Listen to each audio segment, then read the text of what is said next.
Just yesterday, the House voted to pass a bill to fund 160,000 teachers plus other services.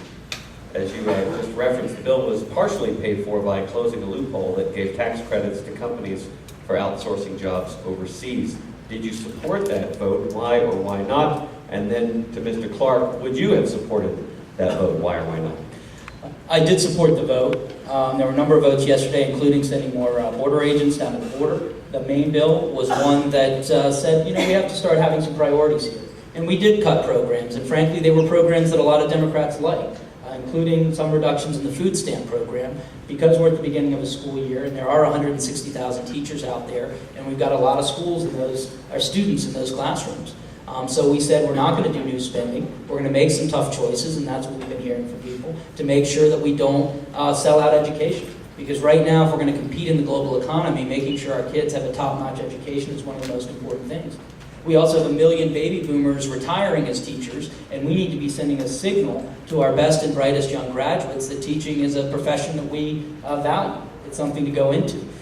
This was important, so we did make some difficult decisions. The closing the outsourcing loophole is a huge victory. It's something I've fought for the last year and a half, and others have fought for a long time. We tried a lot of different ways to get the Senate to act on it.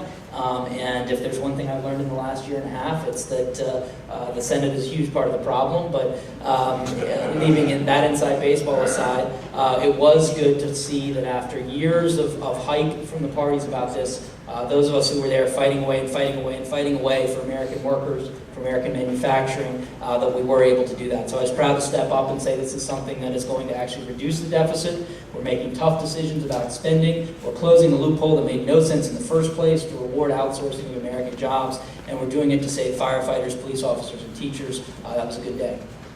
Thank you, Congressman Perriello. Take question, Mr. Clark. Well, no, I wouldn't have supported the jobs bill, but I think this brings us to an important point. When we look at this tax loophole that was closed, we need to look at the original intention of that tax loophole, or what became a loophole. The legislation was originally written to protect businesses from being taxed twice, but like our tax code, what happens is what's written isn't actually what occurs. With a lack of due diligence and a complicated tax system, we are going to see things like this time and time again. Now, when we look at the funding, I know many people in this room probably are familiar with the old Popeye cartoon, and remember character Wimpy? I'll gladly pay you tomorrow for a hamburger today. Well, when we look at what's happening with our government's fiscal responsibility, it's the wimpy system of financial management. I will gladly pay you next year for $26.1 billion today. $11 billion is supposedly going to be cut from this tax loophole. That quite doesn't cover the entire program. $7 billion is supposed to come from food stamp cuts in 2014. I don't think that that's really going to happen.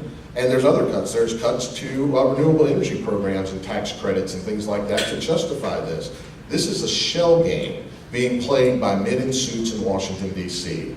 That if any parent were to walk around and take their children and point to these guys playing this type of fiscal irresponsible game, con game, we would point it out to try to educate them, but yet somehow we continue to allow this. Our current legislature has two things in common with Wimpy. Number one is they're broke. They don't have the money to pay for what they want today. And number two, they have no intention of paying for it if they don't have to. Even Senator or Vice President Biden came out and said, oh, we'll find other money for this. We'll find other ways to do this. We won't have to depend on these things.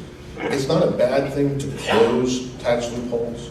But what I'm saying is, when do we draw the line? When do we say enough? When do we stop allowing ourselves to be manipulated by fear, engaging in budgetary terrorism? Listen, usually we see it on the local and state level. What is it? Teachers, police, firemen. Anybody knows what always comes next? Garbage pickup. Because we know those things affect us, and man, they get us going. And they know that if they can write that home and send it home, they can get us to accept more irresponsible behavior. And that's exactly what we're doing. It's not that the goals aren't noble, but the The fact of the matter is the truth isn't there. Most of this money is going to go into the pockets of unions. Most of this money is going to encourage and reward additional fiscal irresponsibility on the part of the states and local governments. At some point, we have to draw the line.